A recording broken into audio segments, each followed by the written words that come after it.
Hello friends, welcome to Kerala kitchen moms recipes. ഇന്ന് നമുക്ക് നല്ല സോഫ്റ്റ് ആയിട്ടുള്ളൊരു ഇടിയപ്പം ഉണ്ടാക്കിയാലോ. ഇടിയപ്പം അല്ലെങ്കിൽ നൂൽപുട്ട് എന്നൊക്കെ പറയല്ലേ. അപ്പം നമുക്ക് ഇന്ന് നല്ല സോഫ്റ്റ് ആയിട്ടുള്ള ഇടിയപ്പം തയ്യാറാക്കാം. അപ്പം ഞാൻ ഇന്നിവിടെ ഇടിയപ്പം തയ്യാറാക്കുന്നത് അരിപ്പൊടിയിലോ ഗോതമ്പ് പൊടിയിലോ ഒന്നുമല്ല. അതിന് പകരമായിട്ട് ഞാൻ ഇവിടെ എടുത്തിരിക്കുന്നത് റവയാണ്. കണ്ടില്ലേ, 1 കപ്പ് റവ ഞാൻ ഇവിടെ എടുത്തിട്ടുണ്ട്. ഇത് ഞാൻ വറുത്ത റവയൊന്നുമല്ല, നമ്മൾ പാക്കറ്റ് വാങ്ങാൻ കിട്ടുമല്ലോ, ആ റവയാണ്. ആ റവയ്ക്ക് ഞാനിപ്പോൾ 1 കപ്പ് റവയാണ് എടുത്തിരിക്കുന്നത്. അപ്പോൾ 1 കപ്പ് റവ എടുക്കുകയാണെന്നുണ്ടെങ്കിൽ 2 കപ്പ് വെള്ളമാണ് നമുക്ക് ആവശ്യം. ഞാൻ ഈ സെയിം കപ്പിന് 2 കപ്പ് വെള്ളം ഇവിടെ അളന്നെടുത്ത് വെച്ചിരിക്കുകയാണ്. അതുകൊണ്ടാണ് നിങ്ങൾക്ക് മെഷറിംഗ് കപ്പ് തന്നെ കാണിച്ചു തന്നത്. അപ്പോൾ നിങ്ങൾ 1 ഗ്ലാസ് റവയാണ് എടുക്കുന്നതെങ്കിൽ ആ സെയിം ഗ്ലാസ്സിന് 2 ഗ്ലാസ് വെള്ളം എടുക്കണം. അപ്പോൾ ആദ്യം തന്നെ നമുക്ക് പാത്രം അടുപ്പത്ത് വയ്ക്കുക. അത് ചൂടായി വരുമ്പോഴത്തേക്ക് നമുക്ക് ഈ വെള്ളം ഒഴിച്ചു കൊടുക്കാം.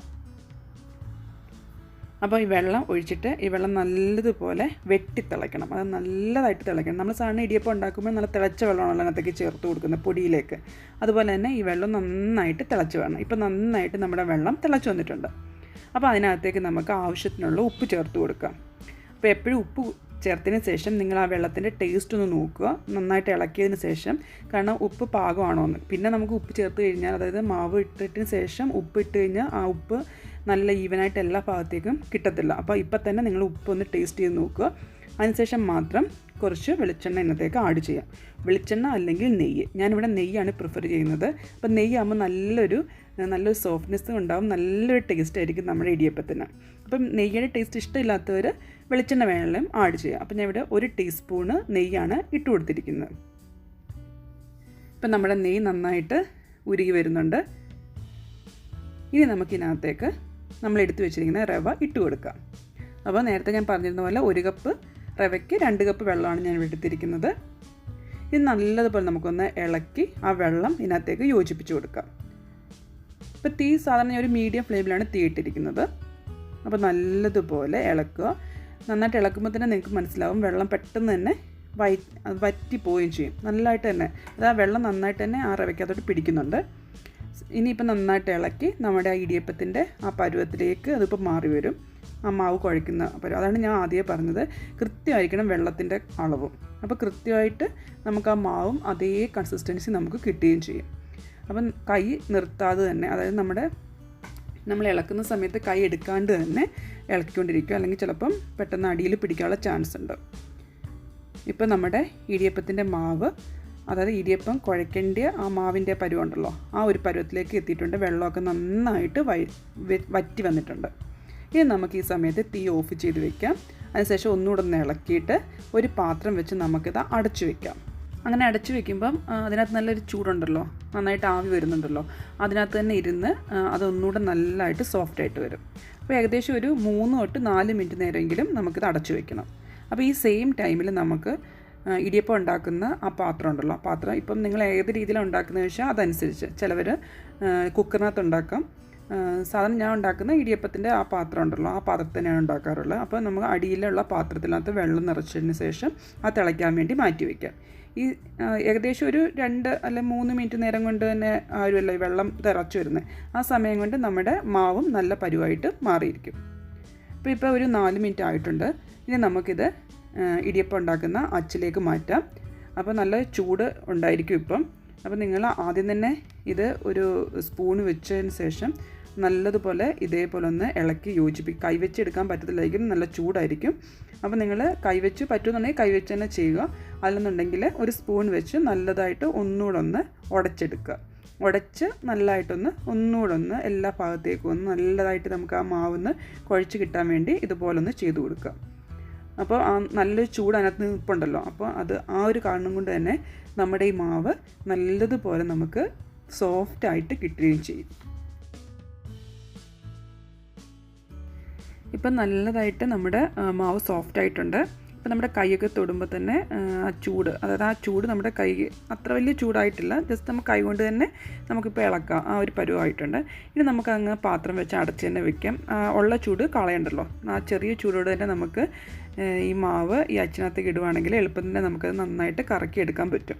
അപ്പോൾ ഞാനിവിടെ എടുത്തിരിക്കുന്ന ഇടിയപ്പം ഉണ്ടാക്കുന്ന അച്ചാണ്. ഇനി നമുക്ക് അതിനകത്തേക്ക് കുറച്ച് മാവ് നമുക്കിതുപോലെ ഇട്ട് കൊടുക്കാം. നിങ്ങളുടെ സൗകര്യം കണ്ട നമുക്ക് കയ്യിൽ പിടിക്കാനുള്ള പാത്രമുള്ള ചൂടേ ഉള്ളൂ. പിന്നെ കുറേശ്ശെ ഓരോ ഉരുളകളാക്കിയിട്ട് നമുക്കിതിനകത്തേക്ക് നിറച്ച് കൊടുക്കാം. അതിനുശേഷം നിങ്ങൾക്ക് ഇഷ്ടമുള്ള ഷേപ്പിൽ ഇത് തയ്യാറാക്കിയെടുക്കാം. വേണമെങ്കിൽ വലുതായിട്ട് വേണമെങ്കിൽ ഉണ്ടാക്കാം, ചെറിയ രീതിയിലാണെങ്കിലും നമുക്ക് ഇടിയപ്പം ഉണ്ടാക്കാം. ഞാനിപ്പോൾ ചെറിയ രീതിയിലുള്ള ഇടിയപ്പം ഉണ്ടാക്കുന്നത്, വലിയ രീതിയിൽ ഉണ്ടാക്കുന്നത് ഞാൻ കാണിച്ചു തരാം.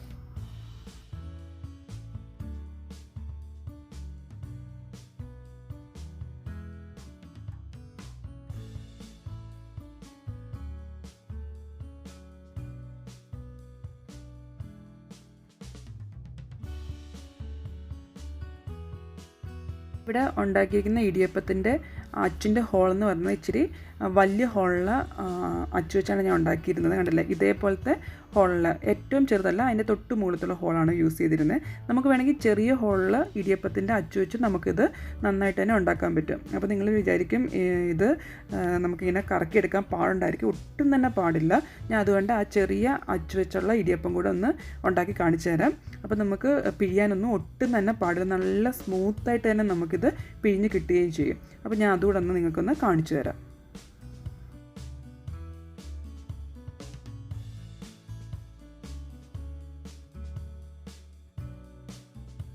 അപ്പോൾ ഞാനിപ്പോൾ ഇതിനകത്ത് നമ്മൾ വീശപ്പത്തിൻ്റെ രീതിയിലുള്ള ഇടിയപ്പമാണ് തയ്യാറാക്കുന്നത്. അപ്പോൾ നിങ്ങൾക്ക് ഏത് രീതി വേണമെങ്കിലും ഇടിയപ്പം ഉണ്ടാക്കാം, നിങ്ങൾക്ക് ഇഷ്ടമുള്ള ഷേപ്പ് അനുസരിച്ചോ. അപ്പോൾ ഇതാകുമ്പോൾ ഇച്ചിരി വലുതായിട്ടിരിക്കും. അപ്പോൾ അതുകൊണ്ടാണ് ഞാൻ ഇതിൽ ഉണ്ടാക്കുന്നത്. അപ്പം കണ്ടില്ല, ഞാൻ ഇപ്പോൾ എടുത്ത ആ ചെറിയ ഹോൾ അച്ചുണ്ടല്ലോ, അതിലാണ് ഞാനിപ്പോൾ ഇത് തയ്യാറാക്കുന്നത്. കണ്ടില്ല, ഒട്ടും തന്നെ പാടില്ല. നമുക്കിത് കറക്കിയെടുക്കാൻ വളരെ സ്മൂത്തായിട്ട് തന്നെ നമുക്കത് കറക്കിയെടുക്കാൻ പറ്റുന്നുണ്ട്. അപ്പം നിങ്ങൾക്ക് ഏത് ഹോളിൽ അച്ചു വേണമെങ്കിലും നിങ്ങൾക്ക് ഇടിയപ്പത്തിന് വേണ്ടി ഉപയോഗിക്കാം. കഴിയുന്നത് ഈ ചെറിയ ഹോളിലെ ഇടിയപ്പത്തിൻ്റെ അച്ച് ഉപയോഗിക്കുന്നതായിരിക്കും നല്ല ഭംഗിയാണ്, നമ്മുടെ ഇടിയപ്പം കാണാനും നല്ലൊരു ഭംഗി. ഞാനെപ്പോഴും ഈ ഹോളാണ് യൂസ് ചെയ്യാറുള്ളത്. ഇനി ബാക്കിയുള്ള മാവ് കൂടെ നമുക്ക് ആ ചെറിയ അച്ചിലൂടെ നമുക്ക് പിഴിഞ്ഞെടുക്കാം.